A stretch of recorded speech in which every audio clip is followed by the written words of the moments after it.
नमस्कार, मैं संदीप बिछारिया चित्रकूट की धरती से आप सभी का स्वागत करता हूँ। इस वक्त हम हैं गायत्री शक्तिपीठ में।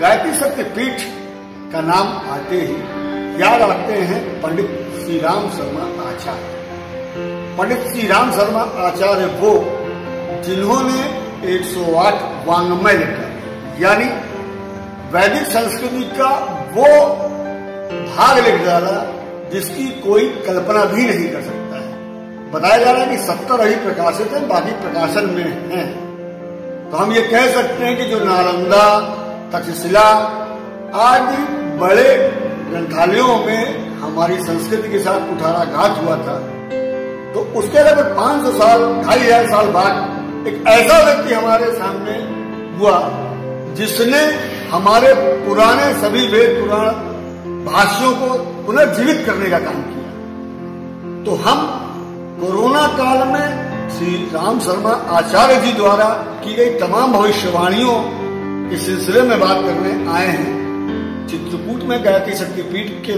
प्रमुख श्री रामनारायण त्रिपाठी जी के पास। श्री त्रिपाठी जी, आपका स्वागत है। नमस्कार। त्रिपाठी जी, श्री शर्मा जी ने, आचार्य जी ने कोरोना को लेकर क्या भविष्यवाणियां की थी? गुरुदेव ने अपने वाङ्मय 27 में आज से 70 वर्ष पहले ये घोषणा किया था कि चीन एक कीटाणु बम बनाएगा और जिसके कारण से संपूर्ण दुनिया महामारी में फैल जाएगी, महामारी में पहुंच जाएगी और उससे दुनिया में बहुत सारे लोग मरेंगे।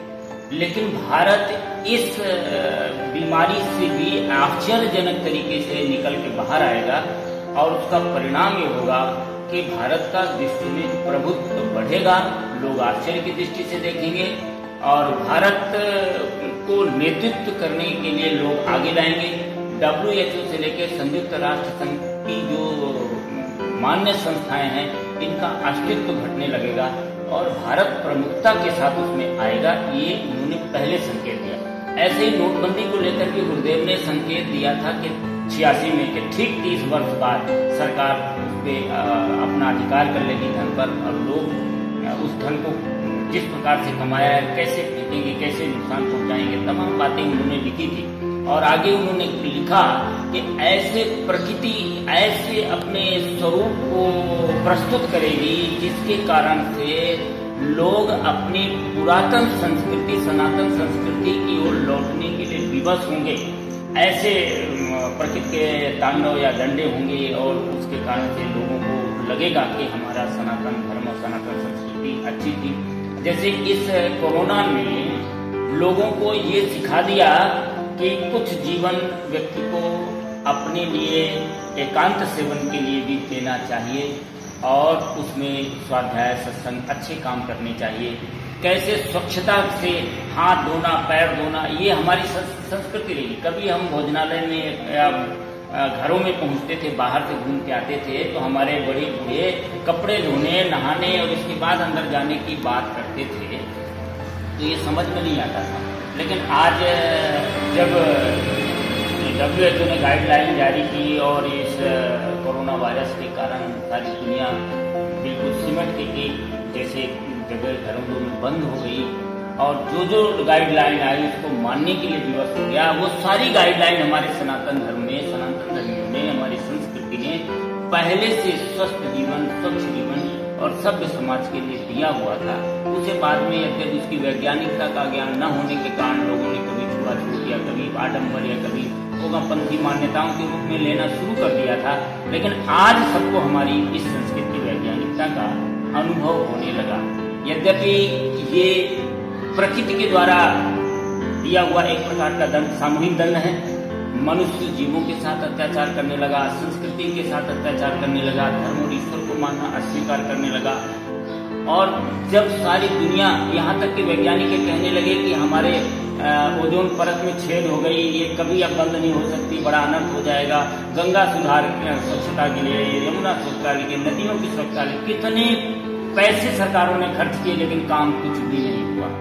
और प्रकृति ने एक झटके में एक ही वायरस के प्रयोग से जिसका वजन भी पूरी दुनिया में 1 ग्राम से भी कम होगा, इतने छोटे से प्रयोग से ओजोन परत भी बंद हो गई, छिद्र उसके बंद हो गए और तमाम स्वच्छता और पर्यावरण जितनी भी समस्याएं थी उसको काफी कंट्रोल कर दिया। ये ईश्वर का दंड है। सामूहिक रूप से मनुष्य जब अपने सीमाओं को तोड़ता है तो उस सीमाओं की रक्षा करना ही परमात्मा का काम है। इसी सत्ता को हम लोग भगवान के रूप से मानते हैं और ये सनातन धर्म मानता आया, कहता आया और उसका प्रत्यक्ष स्वरूप आज देखने को मिल सकता है। और निश्चित रूप से हमारा भारत इन्हीं सिद्धांतों को स्वभावता पालन करने के कारण बचा हुआ है। कोरोना से कोई ज्यादा क्षति नहीं हो पा रही है। नहीं तो यहाँ तो जो पाश्चात्य देशों जैसी जो स्थिति है उस पर हम निगाह डालते तो हमको तो लगता था कि हमारे देश में तो 50% आबादी खत्म हो जाती, लेकिन कुछ भी नहीं होने वाला है। ये बहुत समय निकल गया है, आगे भी बिल्कुल आसानी से निकल जाएगा, क्योंकि ये सनातन संस्कृति की पृष्ठभूमि में हर व्यक्ति के ये विचारधारा है जो आज कोविड-19 के लिए WHO हमें गाइडलाइन के रूप में दे रहा है।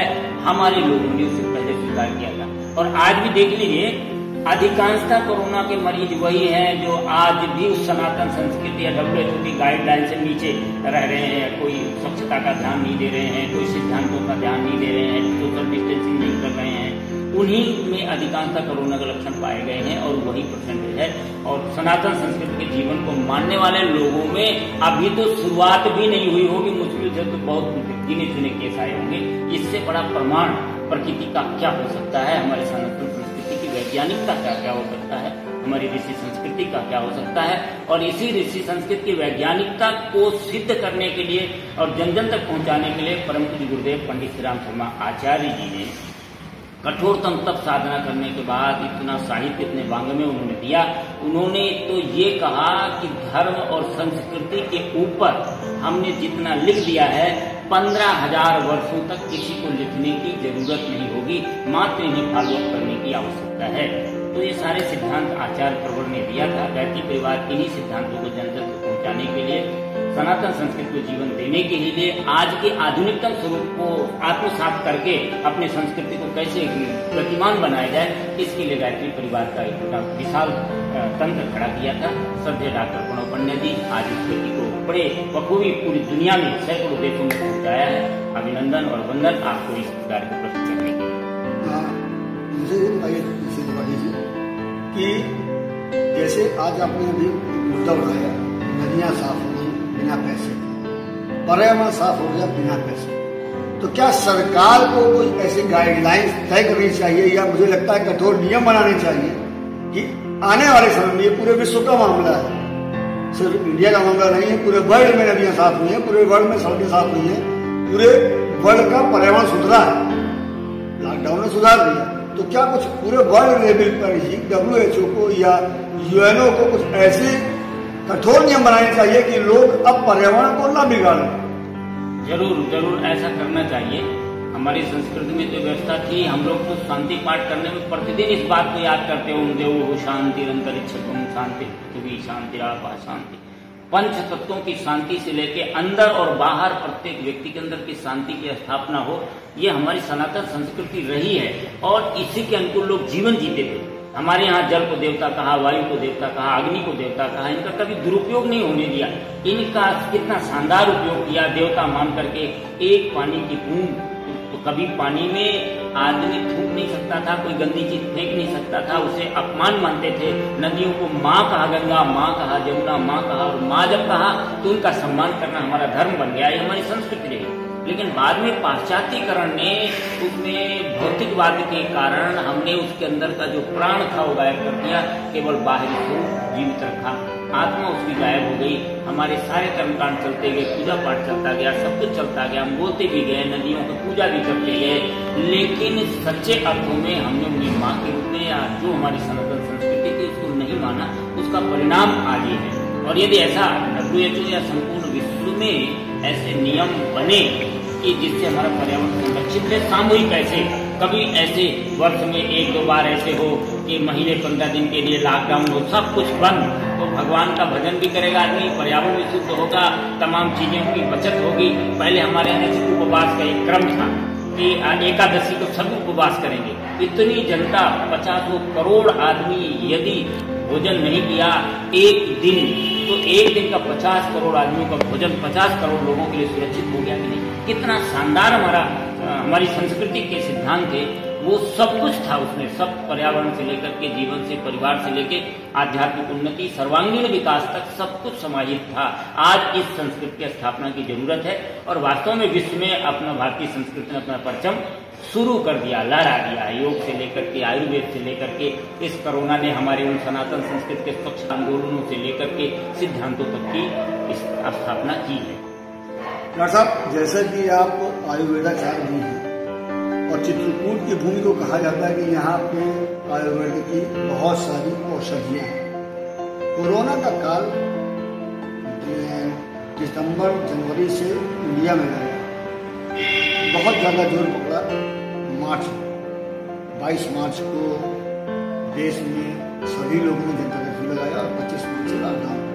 अभी जाकर ये 10 दिन पहले खुला, चित्रकूट में भी खुला, मठ मंदिर में। आपको क्या लगता है कि इतना पूरा काल हुआ और जो चित्रकूट का परिक्षेत्र है, ये जो तीर्थ क्षेत्र से हम कह सकते हैं, यहाँ आज तक एक भी कोरोना का मरीज नहीं निकला।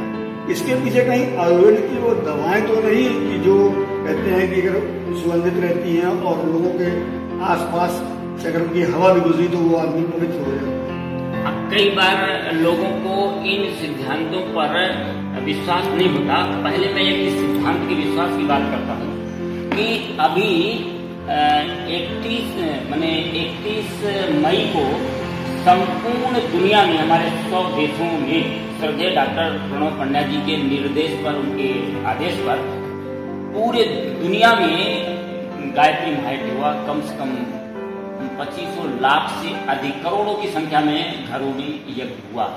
और उसके बाद से अचानक आपने देखा कि कोरोना के रिकवरी रेट 75% तक हो, 75% तक कोरोना की रिकवरी रेट इस समय आ गए। लगातार अचानक ऐसे बढ़ा, जहां 39-40 था वो 75 हो जाना, ये इस सामूहिक यज्ञ का परिणाम था, जिससे हमें पहले भी माना जाता था कि इन औषधियों, इन जड़ी बूटियों, इन प्रयोगों और इन यज्ञों के माध्यम से पर्यावरण को ठीक किया जा सकता था, उसमें मौजूद वायरसों को मारा जा सकता था। विज्ञान भी था और हमारी संस्कृति में तो, आयुर्वेद में तो इतने सारे दवाएं थी इन सब चीजों को मारने और करने के लिए। आयुर्वेद के लिए आज भी ये कोई बहुत बड़ी चुनौती नहीं है। आज भी छोटे छोटे आयुर्वेद के प्रयोगों के द्वारा आदमी ठीक हो सकता है। यहाँ 400 प्रकार की जड़ी बूटियां हैं, चित्रकूट 400 प्रकार की जड़ी बूटियां हैं। और ऐसी एक दुर्लभ जड़ी बूटी भी है जो जीवन को कायाकल्प करती है। निर्गुंडी की जड़ होती है, विशेष प्रकार की, यहाँ कुछ वैद्य लोग निकालते हैं।